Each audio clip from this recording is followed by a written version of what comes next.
BCCL जो production और dispatch का टारगेट है,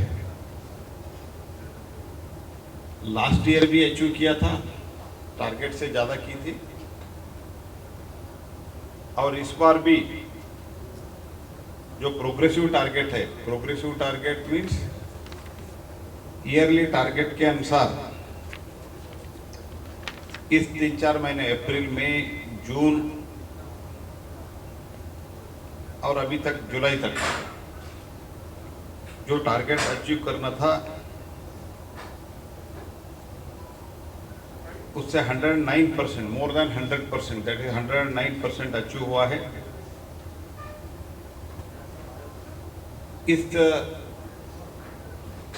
ऑलमोस्ट 3.5 मंथ्स में 24% ग्रोथ हुआ है।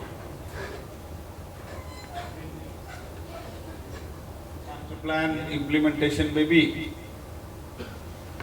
हमारे प्रयास तो पूरा चल रहा है,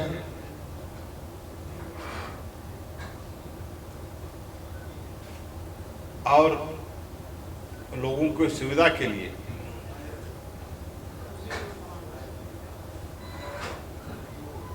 हमने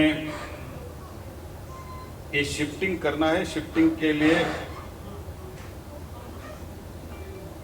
कॉम्प्रिहेंसिव प्लान करने के लिए मैंने कहा हूं। इससे पहले भी जब दिल्ली में मैंने रिव्यू किया था, उस टाइम भी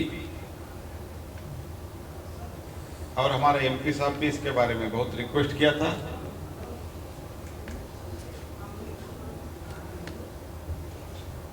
जहां हम घर वगैरह कंस्ट्रक्ट करेंगे,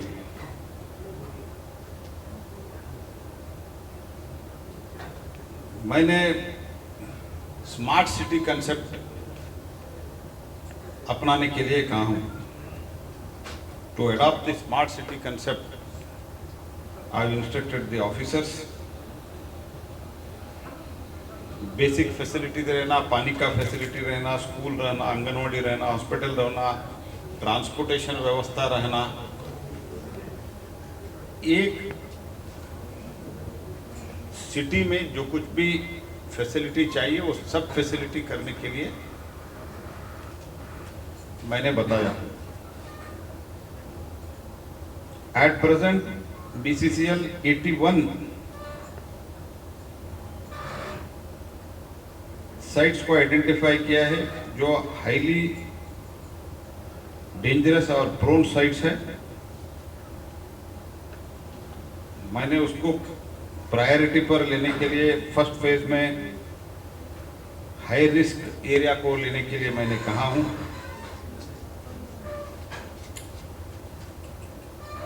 इसको जारी करने के लिए 12,500 लीगल क्या है, legal LTH, legal title holders, non legal title holders मिला के 12,000 फैमिलीज को शिफ्ट करना है।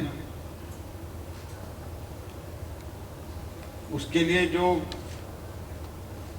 घर कंस्ट्रक्शन हुआ है उसके लिए जो कुछ भी और भी उसके करने के लिए ज़रूरत है वो भी हम करके देंगे। ऑलरेडी 3,500 बीसीसीएल फैमिलीज शिफ्ट हो गया है। लाइवलीहुड के लिए स्किल डेवलपमेंट प्रोग्राम बड़ी मात्रा में हम ले रहे हैं, और उसमें अफेक्टेड इंडिविजुअल को प्रायोरिटी देके स्किल डेवलपमेंट करने का भी कार्यक्रम हम कर रहे हैं। क्या आपका है? देखो समय बिल्कुल बिल्कुल सही बात है कि समय के अनुसार चेंज होना चाहिए। तो जिस आउटसोर्सिंग को दिया है उसी को आप अंडरग्राउंड दे रहे हैं, क्या गारंटी कि यहाँ कोयले की चोरी हो रही थी वहाँ नहीं होगी? आपका प्रश्न हो गया? आप हो गया। देखो जी, जो कुछ भी भारत सरकार के PSU में टेंडरिंग होता है, भारत सरकार में टेंडरिंग होता है, it will be very transparent. इसमें कोई शक करने का जरूरत नहीं है।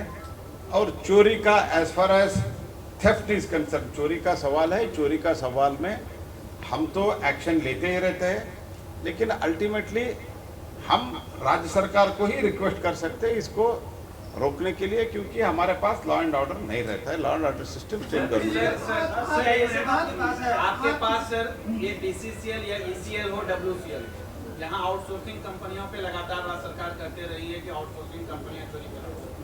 यही प्राइवेट कंपनियां बगल में टाटा है और भी है, वहाँ से थेफ्ट क्यों नहीं?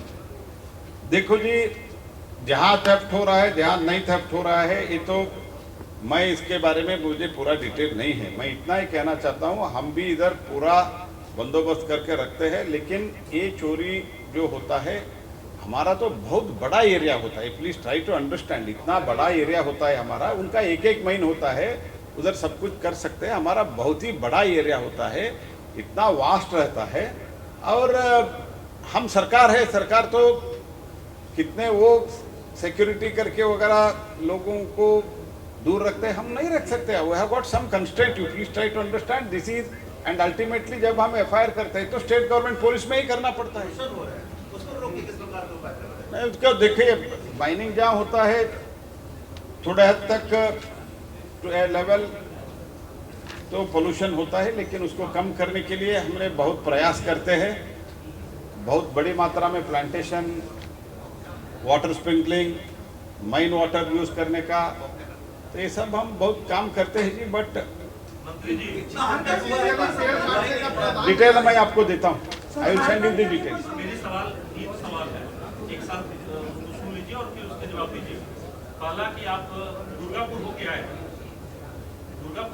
हैं और आपको वहाँ से उतर के और फिर यहाँ पे आपको आना पड़ा, क्यों नहीं धनबाद भी एयरपोर्ट होना चाहिए ताकि आपको धनबाद में उतरना पड़े और धनबाद से यहाँ से फ्लाइट से जाए? नहीं तो देखो, तो पहला सवाल है, सुन लीजिए। और दूसरा सवाल, आपके पूर्ववर्ती पीयूष जी एक माइंस ट्रीटमेंट का यहाँ पे एमओयू किए, महीने 5 साल हो गए। महीने फीट वाटर वो सभी जगह में सप्लाई करने का योजना पिछले 5 साल से अभी तक पूरा तक नहीं आ पाया।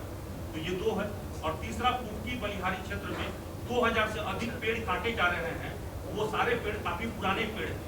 जब अंडरग्राउंड माइनिंग की बात आ रही है तो आउटसोर्सिंग खोलने की तैयारी क्यों हो रही है? लोगों को वहाँ पे लोग वहाँ विरोध भी कर रहे हैं, फिर भी आप लोग मान नहीं रहे।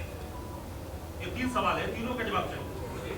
देखो, as far as airport is concern, airport हम तो, मैंने पहले भी कहा हूँ, एयरपोर्ट बनाना तो राज्य सरकार और सिविल एविएशन मिनिस्टर अगर बातचीत करते हैं तो इधर के रिक्वायरमेंट के अनुसार वो डिसीजन उस लेवल पर होना चाहिए। ये हमारा काम नहीं है, हमारा मंत्रालय का काम है।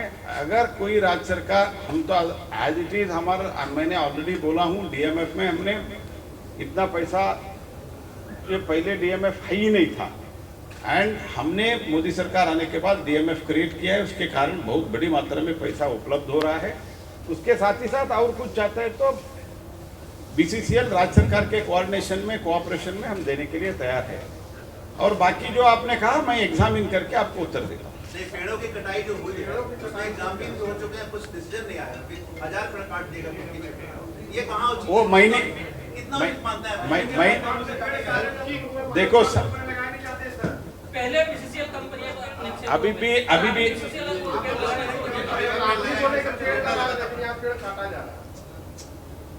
आपका हो गया तो मैं उत्तर देता हूँ। आनंद लीजिए, लेकिन कितना उचित है ये बता दीजिए केवल आप। पेड़ काटना कितना उचित है? हो गया आपका?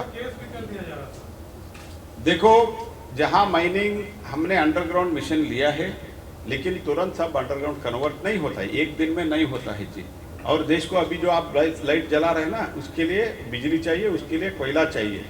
हम भी एनवायरनमेंट के लिए वी केयर लॉट ऑफ। अभी तक हम 31 इको पार्क कोल इंडिया से हमने सारे देश में जहाँ जहाँ कोयला हमें उत्पादन पूरा हुआ है, उस माइन आउट हो गया है, उधर कर रहे हैं। अदरवाइज एरिया में भी हम कर रहे हैं। We are equally concern about the environment and sustainability. At the same time जहाँ हमको देश के लिए एनर्जी सिक्योरिटी के लिए हमको कोयला चाहिए, इसलिए अनिवार्य रूप से जहाँ होता है हम पेड़ काटेंगे। धन्यवाद जी, थैंक यू।